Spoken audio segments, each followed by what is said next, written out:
and you can quote this on me. There is no way the Orioles or Red Sox make the playoffs this season. Uh, yeah, yeah. There's no way. There's no way. I set the bar really low at the NBA predictions. I don't think all Mavs fans look into the stats like I do. It's not the great value Target brand toilet paper or whatever. It's the Charmin Ultra Strong. I don't know if Nick Nurse is the coach for the Raptors. I don't know if he's the reason why they won the 2019 championship. I feel like that was more of a team effort. The Mavs cannot say we do not miss Seth Curry shooting threes. This questions the firing of Dwayne Casey, who I think is a very underrated coach. To me, the Capitals really pushed all their chips for this season. Hello, I'm Mike Grimes, and you've been listening to Outsiders Opinions with Kevin and Austin. What's up, y'all? Welcome to our NFL Opinions of the Week. I'm Kevin, and I'm joined by the Bet on Yourself preacher, the man with the Packers who are under 500, Austin.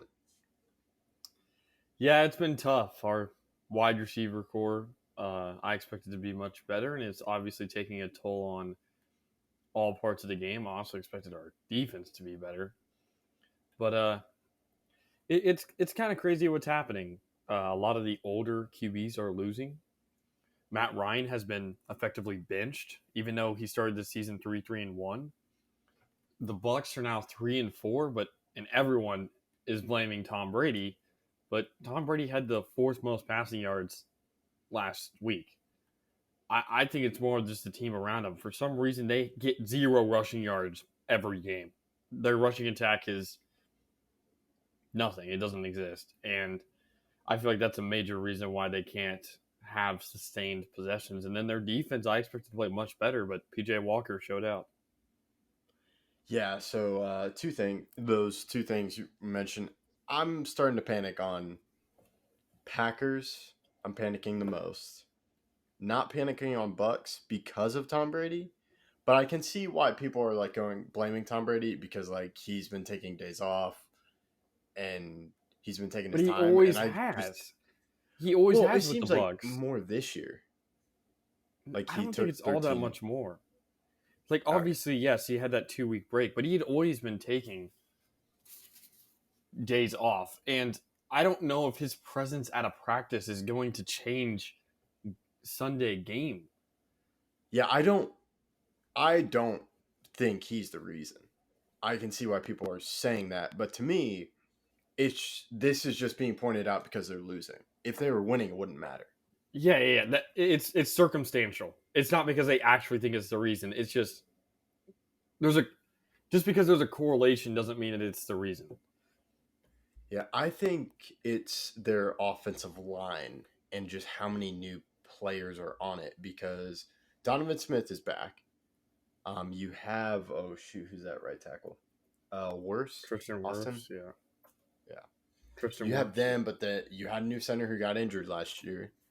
Well, your starting center got injured, so you have a new center. Yeah. You have a new guard. Oh, you actually have 2 new guards, right? Because Kappa retired, and the other guard. No, Kappa didn't retire. Kappa went to the Bengals. The one who retired was.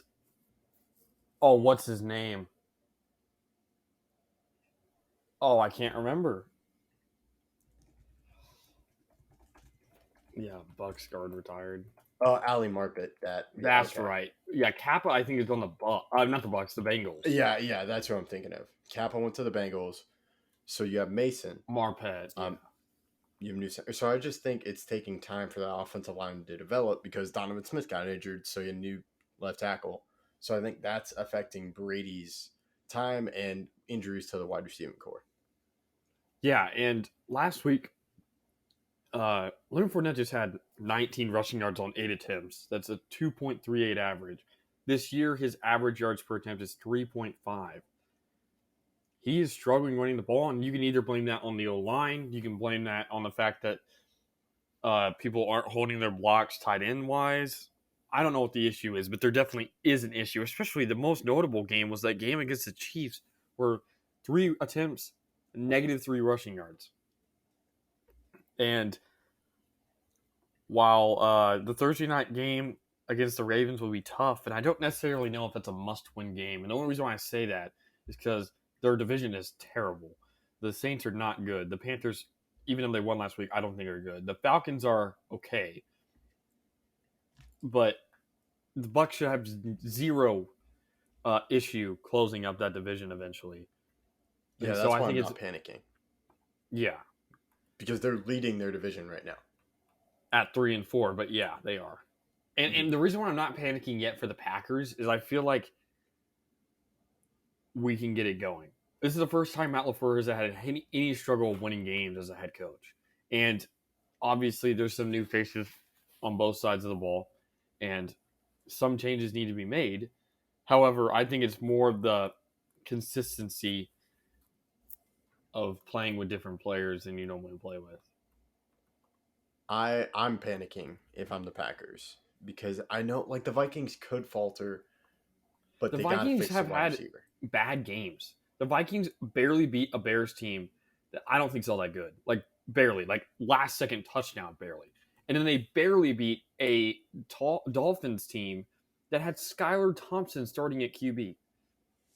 And then got hurt and Teddy Bridgewater had to come in. They barely won that game. I'm not confident in the Vikings yet because I haven't seen them dominate a team ever. Well, so I'm not confident, or maybe I'm confident. I don't see him going on a losing stretch. For me, the Packers, that for them to take over the NFC crown, they have to go on a hot streak. They have to go 6-0, which I think could happen if they make a move for a wide receiver. Or just OBJ signs with them. Well, that's a move for a wide receiver in my mind. Like you add a wide receiver to the room Mm-hmm. via trade, signing, or whatever. Because then I think it will be fixed, and then you can do well. Since we're talking about quarterbacks and weird things, where do you stand on the Patriots thing? What they did? Mac Jones should not have played on Monday. He did not look 100%. I still believe he's the starter for the future, but he did not look 100%. And to throw him into that game, I feel like was disingenuous from the Patriots' part because he didn't look right. Did you watch the game on Monday? I watched a little bit, but I didn't. Someone else. I had plans. And I was like, it's Bears and Patriots. That's gonna be weird. So I just didn't. And then I was like, oh, okay. Mac Jones started, and then Bailey Zappi, and I'm like, okay. And like, where you stand on, I still side with Mac Jones, but don't do the dual quarterback thing. I know we've seen that with the Dolphins with Tua and Fitzmagic. I'm like, no. Just pick one, Belichick. I'm cool with waiting for Mac Jones to be fully healthy, then put him in. Or if you want to go with Zappi, play Zappi. Don't mix. Well, it's That's my hard. stance. It's a hard position to be in because he has an entire team on relying on the decision he makes, and there's a lot of pressure behind it, especially a team that wants to make the playoffs again like they did last year. But I kind of want to transition to a team that you and I both thought were going to be terrible, and they are not. They have one of the best offenses in the league, the Seattle Seahawks. Kenneth Walker last week rushed for 168 yards and 2 touchdowns. Geno Smith has one of the highest passer ratings in the league. What do you make of this? And now they play a Giants team that has had a lot of close wins. But what are your thoughts on the Seahawks? And then we'll move on to the Giants. I think it's really surprising, and I did want to talk about it because they are winning the division, which is very shocking. With a winning record, too. Yeah, with a winning record. They're a very good team.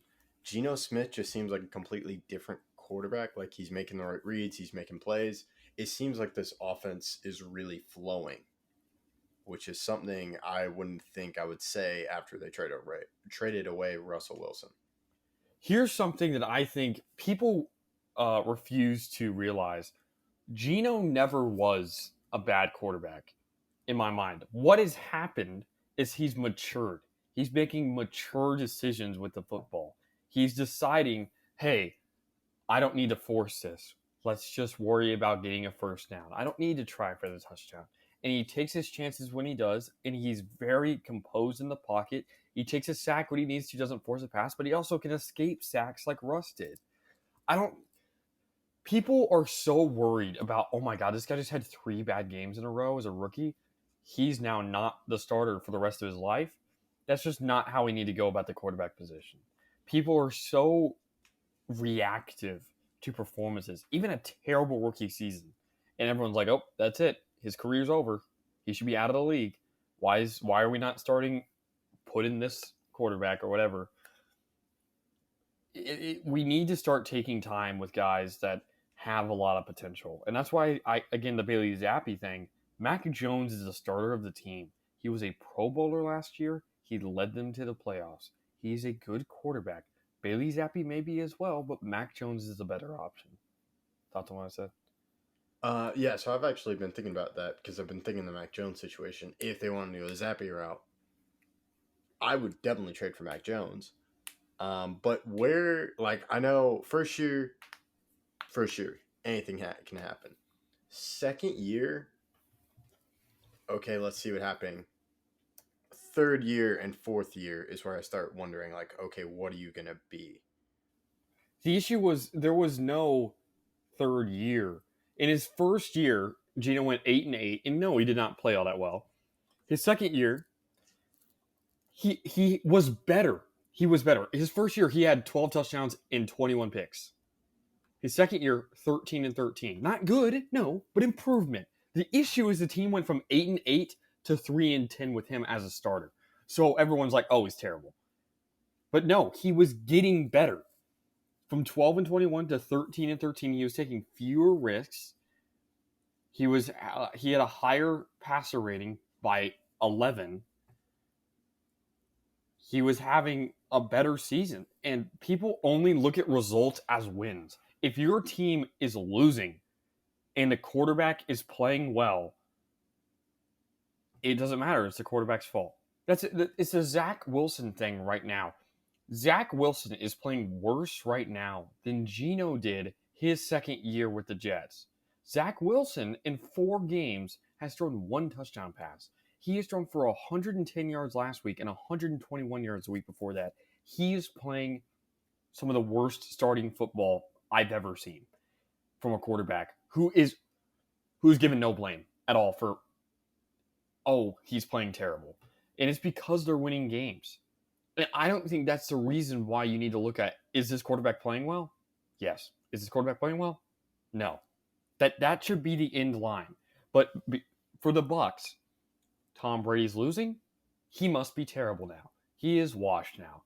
That's what everyone's saying. But Zach Wilson is the future of the NFL, and he is playing atrocious. Someone called him the future of the NFL. Well, people have said that that QB draft class that had multiple guys in it was Zach Wilson. I wouldn't. I like Zach Wilson, but I don't. Tom Brady this last week had 290 yards. The past 2 weeks from Zach Wilson, he's thrown for 131. I mean, not 131, 231, which is still 59 less than Brady this past week. But it's only the result that matters. In the offense without Breece Hall, they would have lost that game. And now that Breece Hall is hurt and they trade for James Robinson, I don't know. We'll have to see. I think they completely fall apart. I think eventually, if Zach Wilson does not continue to play well, and I hope he starts playing well because I don't want players to play bad, but if he has another 2 weeks like this, and let's say they start losing again, I would start Joe Flacco. Joe Flacco was throwing for over 300 yards per game, had a ton of touchdowns, had a great comeback against the Browns, was playing well. Garrett Wilson has started to play more poorly, and I don't think that's his fault. I think Zach Wilson just can't find him because Zach Wilson cannot throw the ball right now. And whether Zach Wilson, you could argue, is maybe not 100%, didn't have a full preseason because of his injury, maybe you're right. But if that's the case, he shouldn't be playing anyway because he's not 100%. I understand. I would argue just play Zach Wilson through this year, see what happens, because they're not in like a winning mode. My thing with Geno, even with a 5-2 record, you're not trying to. Every season is important. To say that you can throw away a season just to try out this QB when you're 5-2 and not try to win, I think it's disingenuous to everyone who's not the QB. I would just keep rolling with Zach Wilson and see, unless it gets terrible. It's the Cooper Rush syndrome. Cooper Rush was winning games, and he wasn't playing great. He's playing fine. He wasn't Well- losing them games. Zach Wilson hasn't thrown picks in the last 3 weeks. He hasn't. So he hasn't thrown them out of games. But he also has not been even close to the reason why they've won those games. Their defense and Breece Hall are the reason why they've been winning games. And then the Breece Hall's hurt, I feel like they fall off a cliff. Well, I'm interested in the Breece Hall. My thing with Geno Smith is the third year is when he got punched and broke his jaw, correct? Yes, but he played. He never started a game that year. Because they were like, we're running with Fitzmagic because we're winning right now. Mhm. And then I think they decided to run it back with Fitzmagic. Then where did Geno go? 'Cause that would be his fourth Giants. So year. in his fourth year, he was with the Jets. His next year, he went to the Giants.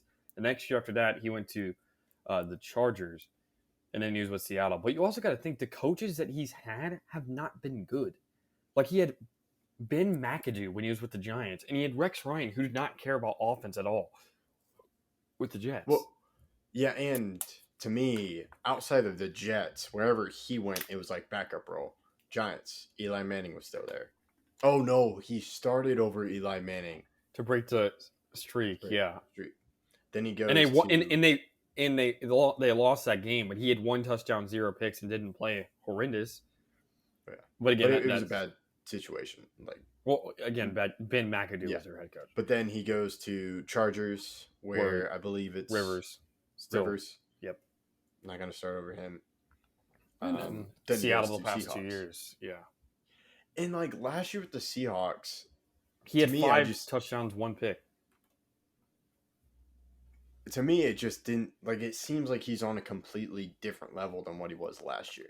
I think he's just continuing what he did last year. Last year, he had a 103 rating, 5 touchdowns, 1 pick. He played well. Did they go 1-2? Yeah, but I think that's because they didn't have an entire offseason with Geno. Now that they have, I don't think Geno's gotten better over the last season. I just feel like he's actually just showing himself by playing more. There's not been a big increase in his play between last year and this year. Like I said, his rating So went you- up 4. So you think he's still mature enough and making the right decisions as he was last year? I didn't pay much Yeah, attention. he only threw 1 pick last year in 3 games. He's thrown 3 picks this year in 7 games. He is still the highest completion percentage in the league at 73.5%.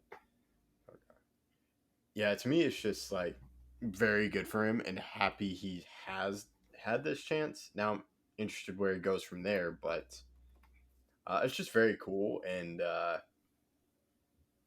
it's very nice and it's a wonderful story for him and the Seahawks because now you look at Pete Carroll and Russell Wilson, Completely you want to go, different. oh, Pete Carroll made it, except he did mess up on the run, but. You can't blame an entire career on 1 play. Yes, he made a terrible call there, but that doesn't mean you're a bad coach. You can make 1 bad call. He overthought it. People Oh, do that yeah, all yeah. the time. He's not a bad coach. He's not a bad coach. He's a Hall I'm of Famer. saying. Yes. Yes. Yeah. And another team we need to talk about is the Giants. The Giants always look bad at the beginning of every game almost. Look terrible. Look like they're going to lose. And then they round up the troops and they're like, we're going to go win this game by 1 score. And they do every time. They did it against the Jaguars. But here's my question. Is the Giants offense good enough to beat the Chiefs? Not the Chiefs, the Seahawks. I don't think so. The Giants aren't scoring many points. And when they do score, it's at the very end of games and close games where they're wasting a lot of time and running the ball with Saquon and doing all this other stuff. But Seattle is putting up one of the best offensive seasons we've seen in a very long time. They're averaging 26.1 points per game. That's 5th in the NFL. And part of that was week 1 where they struggled, and week 2 where they played against a 49ers team that still had a healthy defense. You take out those 2 games, and they've scored 23, 48, 32, 19, and 37. In that 19 game, they also won by 10 because their defense is starting to pick up too. Wait, I'm looking at Daniel Jones because I just think it's Brian Dable using what he has. I'd probably say Seahawks win and beat Giants tomorrow, or this weekend, just because I think Daniel Jones or the like I don't know how to describe it. Like he's faking us out with us going, okay, maybe he wasn't as bad as he thought, but I just think that's the coaching and Brian Daboll making it work because like with Cooper Rush, that offense was built for him and he did well in that offense. With Geno, I think plays have crumbled and he's been able to make the best of it and he doesn't make a dumb decision. I don't know if we've seen Daniel Jones. To me, he just plays in the system and when he doesn't usually throw the ball out of the pocket, he'll just run. So I really believe the Giants are going to crumble and maybe the Seahawks game is the start of it. Because I believe their record is just like they did have a couple wins, but I just don't think they're real playoff contenders, if that makes sense. And here's where we get to the question, like, how far can the Seahawks team make it? They play against the Giants, and then they play against the Cardinals team that keeps getting in their own way. I know they beat the Saints, but the Saints look terrible. I mean, you said if they... Say again? That's when Dalton had a rough... Yeah, 2 pick sixes, back-to-back possessions. Yeah. But you said if they beat the Chargers, they're legit. Are the Seahawks legit? Oh, yeah, they're definitely legit. And I think they probably will win. They should win the next 2 games, given how well they played, because you're playing the Giants team, which I don't really believe in, and the Cardinals team just seems to be in shambles, so you should win those games. Let me also say this. I think the Seahawks-Giants game should be Sunday Night Football, not Packers-Bills. Now, obviously, you're probably going to get more people to watch the Packers-Bills, but a 6-1 Giants team heading to a hot Seahawks team that's 3-1 in their last 4 games in Seattle, a great environment to watch a Sunday Night Football game. I would argue that should be the Sunday Night Football game. It should be, but I think from what I understand, they're before the year, and it's hard to change them out. I think they only have the option to change out games after week 15. So I would be happy unless the Packers turn around and then it's a really close game with the Bills. But the Giants game will be good. Is it a noon game? No, it's 3:25. Oh, interesting. That should be the game most people get, I would assume. I guess 49ers-Rams is a good one, but I don't think the Rams are all that good. Oh, I think that's America's game of the week. How is the 6-1 versus 4-3 team not the game of the week, but the 3-4 versus 3-3 is? Well, I think they decided early on. They're like, okay, Niners, Rams, NFC Championship game. We want that game. Okay, so well, that's a terrible game of the week. Just saying. Boy, comparatively. Is the Seahawks and Giants game Fox? Yeah. Huh. All the games at 3:25 are on Fox. Oh, because Jim Nantz and Romo must be at noon. Yeah. The primetime CBS. Well, there's also there's also a 305 game, and that one's on CBS, but that one's Titans versus Texans, and I highly doubt Romo is on that one. Yeah. If Romo's on a noon game, he's probably on the Cowboys. Oh, for the second week in a row? I'd assume so, because I guess you could do Cardinals, like the 3-4 Cardinals versus the 5-1 Vikings, but the 5-2 Cowboys versus 3-4 Bears that just won on Monday night. It could be either, I guess. There's not many great matchups this week. I'm trying to see.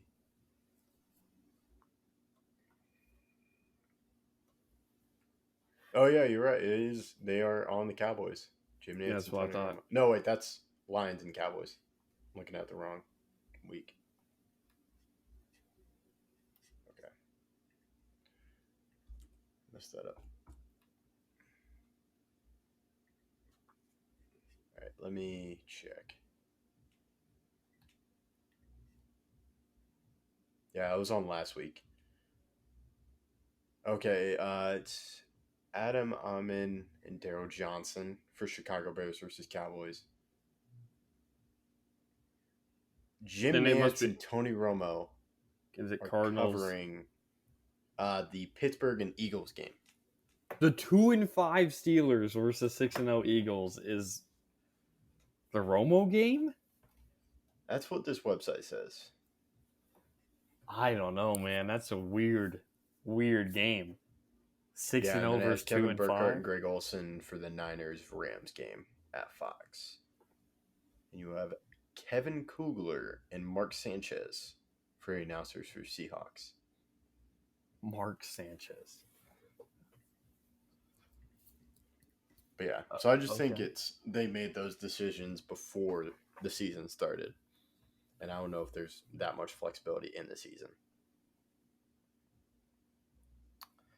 Yeah, I guess. I don't know why they wouldn't be able to change it, though. I'm not quite sure, but I remember there's like money involved and just the marketing. Because they were marketing Sunday Niners Rams.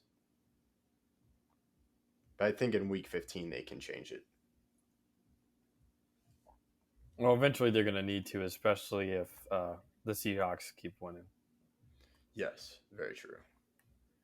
And then, so we talked about the Seahawks. Eagles had a bye. Bills had a bye. And then, Christian McCaffrey trade. What do you think? I love the trade. I think it really makes their offense versatile. And I know they lost this past week versus the Chiefs, and they didn't necessarily use McCaffrey to his full potential, but I feel like he just needs to grow in the system, and they'll be fine. Yeah, and I think Kyle Shanahan needs time to develop formations where he can have Christian McCaffrey in the slot, Debo in the backfield, because I think it's just another chess piece, just to help their offense do well and get guys open. And George Kittle had a phenomenal game, so it should be a fun offense if everyone stays healthy. Yeah, and I think this is already true, but Trey Lance is out for the year, right? With the ankle issue? He's definitely out. Okay, so it's the Jimmy Garoppolo show.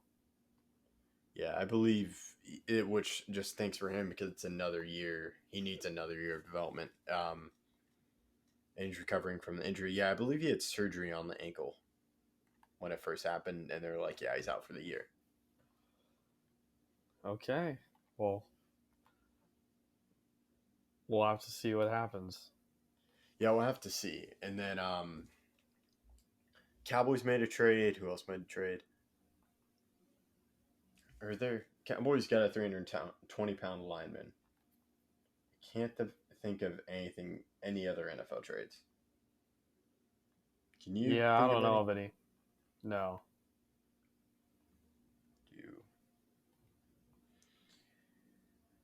But